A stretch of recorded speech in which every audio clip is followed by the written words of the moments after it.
السلام عليكم ورحمة الله. ازيكم عاملين ايه؟ يا رب كلكم تبقوا بخير وفي احسن حال. جيت لكم فيديو جديد، وفيديو النهاردة هيبقى روتين في اوضة النوم زي ما هو باين من عنوان.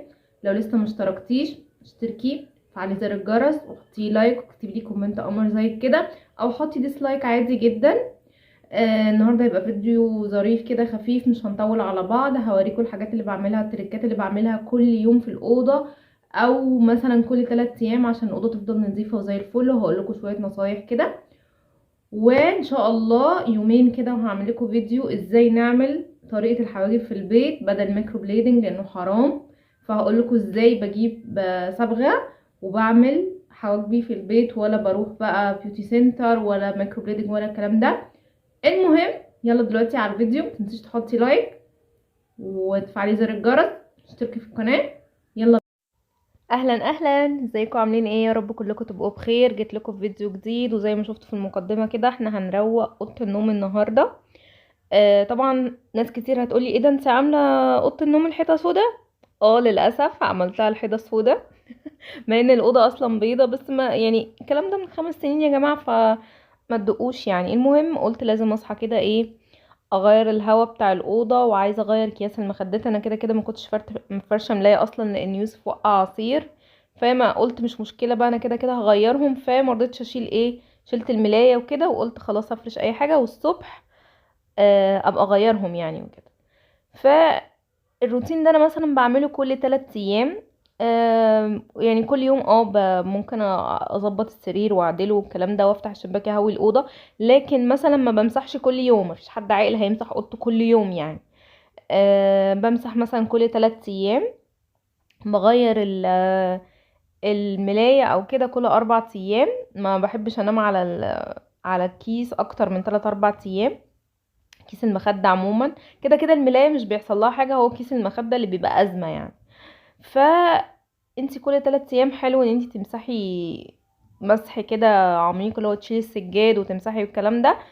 ده تمام. انا لما بيبقى ورايا تنظيف كده، مثلا انا هشيل سجاد او امسح او كده، ببقى مشطبه المطبخ من بالليل، وبكون مثلا حاطه دوره في الغساله زي ما قلت لكم كده. بصحى الصبح اهم حاجه ان انا احط دوره في الغساله، لان الغسيل بياخد وقت على الحبل على ما ينشف، فمش عايزه اراكم عليا غسيل. تمام. فبكون مظبطه، ببقى شاربه النسكافيه زي ما انتم شايفين كده. انا شربت واحد نسكافيه وواحد شاي عشان اعرف افوق كده وايه واشوف ورايا ايه. عايزين نعمل مع بعض تفريزات، بس انا مش من انصار التفريزات قوي بصراحة. لان هي مثلا بتساعد وكده، بس انا مش بحب التفريزات بالمعنى الحرفي للتفريزات، اللي هو اضرب صلصة بكميات واعمل بكميات. لا، اللي هو عادي انا ممكن مش لازم اعمل لشهر كامل. فكرة التفريزات نفسها ان انا اعمل لشهر كامل، لا ما بحبش كده. فا ممكن اتبل لحوم او اتبل فراخ او اتبل كده مفروم او كفتة او كده واحط في الفريزر، اوكي. لكن بقى ان انا اجيب حاجات افصصها واقعد بقى احط في الفريزر وكده، لا ما بحبش كده. لان في السوق اصلا الناس بيبيعوا الحاجات متفصصة جاهزة، بيعملوا شوربة خضار على بعض مش عارفه ايه. فانا لو عايز اسهل على نفسي هعمل كده، مش هقف اتعب يوم في كل الحاجات، فاهمين؟ فانا لا بصراحه ضد موضوع التفريزات بتاعه وخزني بقى برتقان وخزني مانجا اصلا أنا الفريزر عندي هياخد ايه؟ انا ما عنديش ديب فريزر. الناس اللي عندها ديب فريزر اوكي، ان شاء الله تفرزي المحيط براحتك. لكن انا عندي فريزر، هفرز كل ده ازاي؟ ومطلوب مني ان انا اجيب حاجه الشهر واحطها. ما فيش بني ادم عاقل هيعمل كده ابدا، ان انتي يبقى ما عندكيش حاجه تحطي فيها وتعملي تفريزات. ما هو مستحيل، هتحطي الحاجة دي فين؟ ما ينفعش تتحط في التلاجة اصلا. فالله المستعان. ان شاء الله نبدأ كده نظبط لرمضان واحدة واحدة.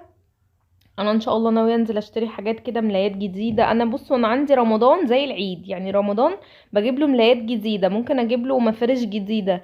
ممكن لو شفت مجات او كده عجبتني زيه زي العيد بالظبط يعني. انا بشتري في رمضان واشتري في العيد، او ممكن اشتري قبل رمضان وافرش حاجات واسيب حاجات تانية للعيد، على حسب البادجت بقى اللي معايا هيوديني فين يعني.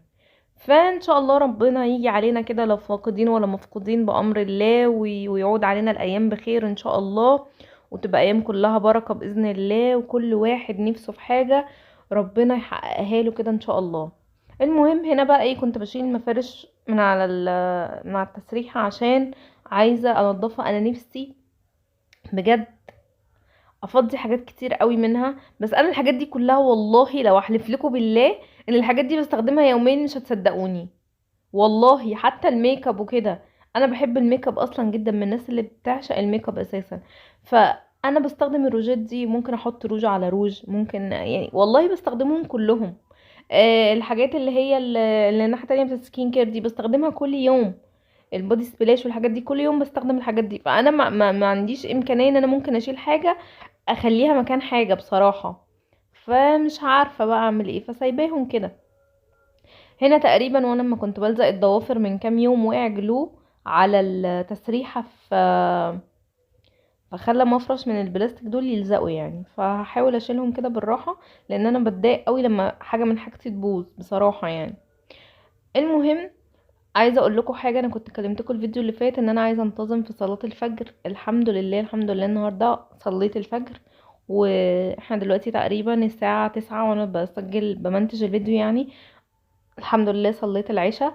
ودي خطوه ان انا النهارده صليت كل الصلوات، وما قطعتش في ولا فرض وما اجلتش فرض. ودي حاجه كويسه، مع ان النور كان قاطع ساعه صلاه العصر، بس برضو قمت صليت. كنت متوضيه يعني الحمد لله.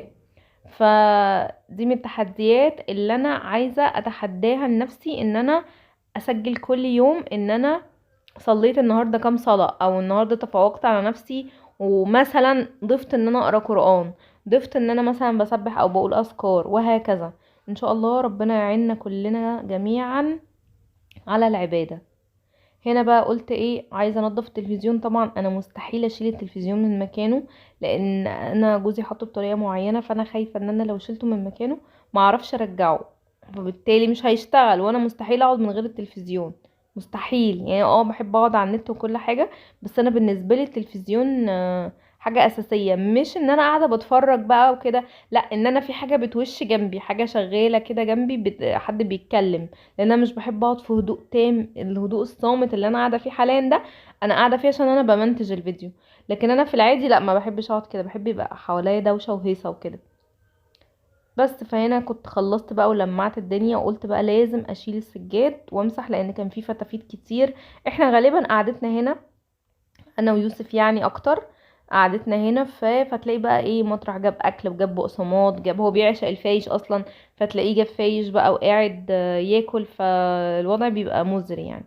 هنا بقى ايه، قلت لازم اشيل السجادة. عايزة ان شاء الله المرة الجاية واحنا بنروق الأوضة هنا، عايزة ابقى اعمل الحمام. انا عندي حمام في الأوضة، بس انا مش بستخدمه دايما يعني. عايزة ابقى اوريهولكم ونعمل روتين كده نظبطه مع بعض، عشان والله هو حلو وكل حاجة.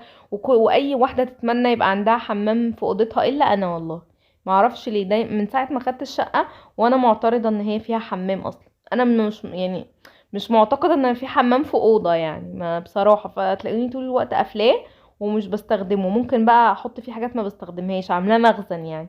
بس لا، عايزة اظبطه وانضفه كده واستخدمه، خصوصا لما يبقى مثلا عندي حماية او حماتي او كده. ما يعني ببقى محروجة ان انا اطلع بره مثلا، فاخش حمام اوضتي ما فيهاش حاجة يعني. هنا لقيت شوية بصمات كده من مطرح من ايدينا لما بنفتح الدولاب ونقفله. قلت ايه، ما عنديش بليتش، فاضطريت ان انا استخدم الجلانس. اكيد مش هيقولي لا بتستخدميني ليه يعني على الخشب، فقلت مؤقتا يعني. هنا بقى جبت الشرشوبة وبدأت ان انا ايه المع الارض. طبعا حاطة فيها مية سخنة، انا ما بمسحش غير بمية سخنة. حاطة مية سخنة و... وحاطة جنرال وشوية معطر كده صغيرين بس. فبتلمع الارض بقى ايه وبتخليها تحفة. عايزة اقول لكم ان الاوضة بالظبط خدت معايا 46 دقيقة بالظبط. بس طبعا كنت بتدلع بقى، اخش ابص على يوسف ديفا بتضايقه، اروح اجيب ديب كده. فصدقوني، حطوا خطة لنفسكم كده، اكتبي ورقة وقلم بالليل وانتي على السرير قبل ما تنامي. انا بعمل كده. بكرة الصبح ان شاء الله انا هعمل كذا كذا كذا كذا. اجي اخر اليوم اشوف بقى انا عملت ايه من الكذا كذا كذا دول. وما احطش حاجات خيالية يعني، ما احطش ان انا هنزل اجيب خضار وفاكهة ولحمة وفراخ. انت هتشيلي كل ده ازاي؟ انا هحط الحاجه المستطاعه، الحاجات اللي ضروريه. اللي هو انا مثلا انا محتاجه بكره بصل عشان انا هطبخ ببصل، فاكتب ان انا محتاجه اشتري بصل. محتاجه اجيب حاجه السلطه. عشان انا هعمل سلطة، مش هجيب حاجة طبخة مثلا انا هعملها كمان 6 7 ايام، ما ملهاش لازمة. ممكن تجيبي الحاجة قبلها بيوم او في نفس اليوم وتوفري على نفسك. اهم حاجة يعني انا لاحظت الفترة الاخيرة ان اهم حاجة الكتابة. اكتبي. انا لما ما بكتبش بنسى، مببقاش مركزة. لما بكتب بفتكر، او ممكن اكتب على الواتساب الحاجات اللي انا هنزل اشتريها، وافتح الواتساب وانا واقفة قدام الراجل عادي يعني مش عيب، وافتح ابص انا جبت ايه وجبت ايه وجبت ايه وخلاص فاضل كذا وفاضل كذا، عادي على فكرة. فسهلوا على نفسكم الدنيا. ودايما كده مش هقولك حطي خطط لنفسك، بس اقعدي كده وفكري. انا بكرة ان شاء الله مثلا عايزة اروق اوضتي، اوضتي مثلا نظيفه، مثلا انا الاوضه النهارده نظيفه، حاسه ان الدولاب منعكش، لا بكره ان شاء الله انا هطلع ضرفه من الدولاب وهروقها، هفتح درج من التسريحه وهروقه، هعمل كذا كذا كذا وهكذا. هتسهلي على نفسك شغل البيت، وهتحسي ان مفيش حاجه متنعكشه او حاجه عايزه تتروق ترويق عميق. خدوا بالكم احنا داخلين على رمضان، هقول لكم ازاي بقى نبتدي ان احنا نروق لرمضان الفيديوهات الجايه. مش هنزنق نفسنا بقى والاقي واحدة بتفرش اول شهر 3. لا، في سجاد يا حبيبتي عايز ينزل يتغسل وهياخد وقت على ما ينشف، في ستاير عايزة تنزل تتغسل، في دواليب عايزة تتفضى وتتعمل من اول وجديد، في خزين خزين البيت نفسه بقى الشاي والسكر والحاجات دي عايزين نشتريه، والمطبخ هيترص وهيتظبط، عايزين نشتري مثلا حلة جديدة طاسة جديدة، الحاجات دي. ف استعدوا بقى الفيديوهات الجايه القويه اللي جايه ان شاء الله، وحاولوا على قد ما تقدروا ان انتوا تنظموا نفسكم وتنظموا وقتكم من دلوقتي، تكتبوا الحاجات اللي انتوا عايزين تشتروها لرمضان ان شاء الله، سواء يميش بقى، سواء خزين، سواء الكلام ده.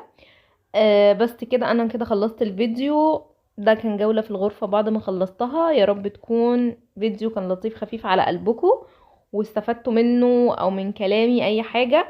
واللي مش مشترك يا ريت يشترك ويفعل زر الجرس. وان شاء الله ان شاء الله هنزل لكم فيديو حلو قوي عن تاتو الحواجب ازاي بعمله في البيت، وايه الادوات اللي انا بستخدمها. وهتوحشوني جدا جدا جدا جدا.